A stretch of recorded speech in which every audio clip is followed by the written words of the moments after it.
Hello नमस्कार जय हिंद दोस्तों, स्वागत है आपका प्रबल डिफेंस एकेडमी में। आज हम देखने वाले हैं C-17 ग्लो मास्टर, जो कि जिसने एक अलग ही पहचान इंडियन एयरफोर्स के अंदर बनाई है। और इसकी परफॉर्मेंस ओवरऑल अब तक इंडियन एयरफोर्स में जब से इसको इंडक्ट किया गया है तब से लेकर अब तक हम देख रहे हैं एक अच्छी अपनी एक जैसे कहते हैं ना कि एक हीरो की तरह कार्य किया है इसने।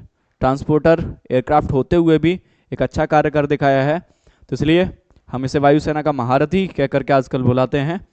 तो बात करते हैं ट्रांसपोर्टर एयरक्राफ्ट का। देखो क्या रोल होता है बेसिकली इंडियन एयरफोर्स में या फिर किसी भी देश की आप वायुसेना में देखिए तो आप देखिए कि वायुसेना जो है, हमारी भारतीय वायुसेना विश्व की चौथी सबसे बड़ी वायुसेना है, जिसमें चाहे किसी फाइटर जेट की बात कर लो, चाहे ट्रांसपोर्टर, चाहे हेलीकॉप्टर की बात कर लीजिए, किसी भी एयरक्राफ्ट की आप बात कर लीजिए, इसका अपने ही अलग एक डोमिनेंस होता है जंग के समय पे। ठीक है, अगर एक व्यक्ति जंग लड़ रहा है तो दूसरा व्यक्ति उसे खाना प्रोवाइड करा रहा है। खाना प्रोवाइड कराने वाला भी उतना ही जरूरी है जितना जंग लड़ने वाला। सबका भी अपना एक, दोनों ही अपने आप एक दूसरे के कॉम्प्लीमेंट्री हैं। ठीक है, तो ट्रांसपोर्टर क्या करता है, उतना ही इक्वली रोल प्ले करता है। अगर आप कंपेरिजन अगर करें किसी फील्ड में, इम्यूनिशंस पहुंचाना हो तो ट्रांसपोर्टर एयरक्राफ्ट का इस्तेमाल किया जाता है। अगर राशन पहुंचाना हो, कोई भी इक्विपमेंट पहुंचाना हो, क्योंकि आप जानते हैं कि ये 3 हेलीकॉप्टर और 2 ट्रक्स कम से कम कैरी कर सकता है। कम से कम 3 हेलीकॉप्टर और 2 ट्रक्स अपने साथ ले जा सकता है। 150 से 170 सोल्जर्स अपने साथ कैरी कर सकता है C-17 ग्लो मास्टर। अगर आपको पैरा कमांडोज कहीं ड्रॉप कर रहे हो एनिमी टेरिटरी के अंदर तो आप इसका इस्तेमाल करते हैं। तो ट्रांसपोर्टर एयरक्राफ्ट की अपनी ही एक अलग वैल्यू होती है किसी भी देश की वायुसेना में।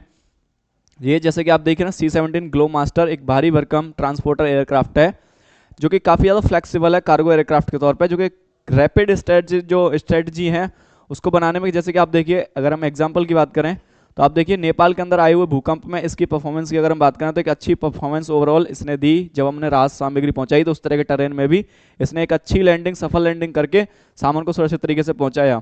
अगर टर्की की बात करो, टर्की में आए हुए भूकंप की अगर हम बात करें तो टर्की में भी सेम चीज़ हमें देखने को मिली। टर्की में भी राहत सामग्री पहुंचाने के लिए हमने C-17 ग्लो मास्टर का इस्तेमाल किया और ये हमारी उम्मीदों पर खरा उतरा C-17 glow master.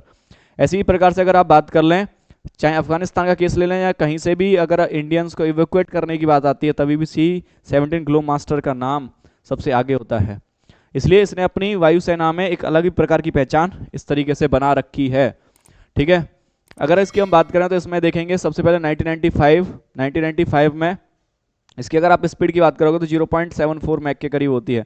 1 Mach number आप जानते ही ना, 332 मीटर पर सेकेंड होता है। ठीक है, तो इसकी स्पीड अगर आप बात करें 0.74 मैक मानी जाती है। इसकी कैपेसिटी की अगर आप बात करोगे तो 102 पैराट्रूपर्स या 134 जो ट्रूप्स हैं उनको टैंक्स को लेकर के कैरी करके कहीं पे भी सफल लैंडिंग कर सकता है। ठीक है, अगर पेलोड कैपेसिटी की बात करोगे तो 77,519 kg तक पेलोड ले जा सकता है। बेसिकली यूएस मेड है। यूएस ने सबसे पहले इसको अपने यहाँ इंडक्ट किया 1993 से लेकर 1995, और उसके बाद इंडियन एयरफोर्स ने इसको रिसेंटली 2013 के अंदर इंडियन एयरफोर्स में कमीशन किया, जिसमें हमने 10 C-17 ग्लो मास्टर का ऑर्डर यूएसओ को दिया, जो कि $4.1 बिलियन की डील थी।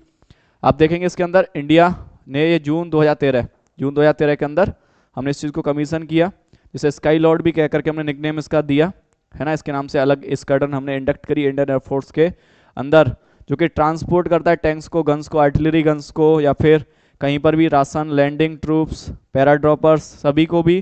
क्योंकि इसलिए भी आप ये देख रहे हैं, यह ट्रांसपोर्ट के लिए तैयार एयरक्राफ्ट कैरियर और 2 फाइटर जेट इसकी सुरक्षा में तैनात। ठीक है, क्योंकि ट्रांसपोर्ट में अगर आप कोई स्ट्रेटेजिकल चीज़ें लेकर के जा रहे हैं तो उसकी सुरक्षा भी उतनी ही जरूरी हो जाती है भाई।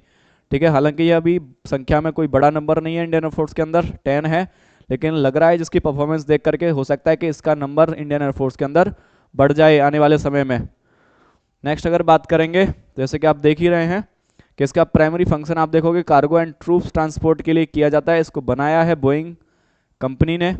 ठीक है, और इसमें जब जो इंजन काफ़ी कैपेबल, जो टर्बो फैन जो इंजन्स इसमें के अंदर लगे हुए जो थ्रस्ट प्रोवाइड करते हैं, इसको 40,440 पाउंड्स का।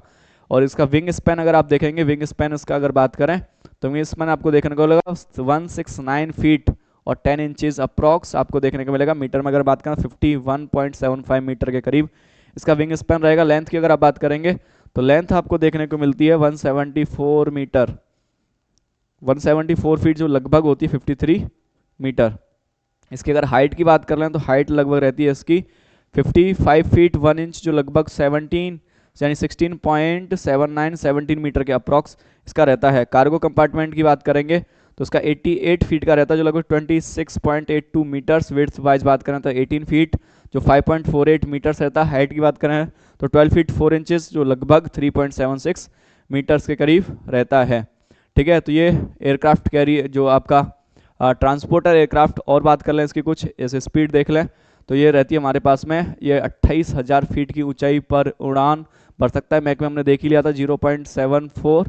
अगर इसकी सर्विसिंग की बात करें 45 फीट की क्रूजिंग स्पीड की, जो कि 13,716 मीटर। रेंज की अगर आप बात करेंगे तो उसकी global range and flight refuelling यानी हवा में ही रिफ्यूल कर सकता है। क्रू की बात करोगे तो इसमें 3 लोग लगते हैं, 2 पायलट और 1 लोडर मास्टर जो लोड मास्टर होता है। अगर इसके इवैक्यूएशन क्रू की बात करें तो बेसिक क्रू जो होता है उसमें कम से कम 5 लोग, 2 फ्लाइट जो नर्सेस, 3 मेडिकल, इस प्रकार से रहती है। मैक्सिमम इसका टेक ऑफ वेट की बात करोगे तो ये रहता है लगभग 585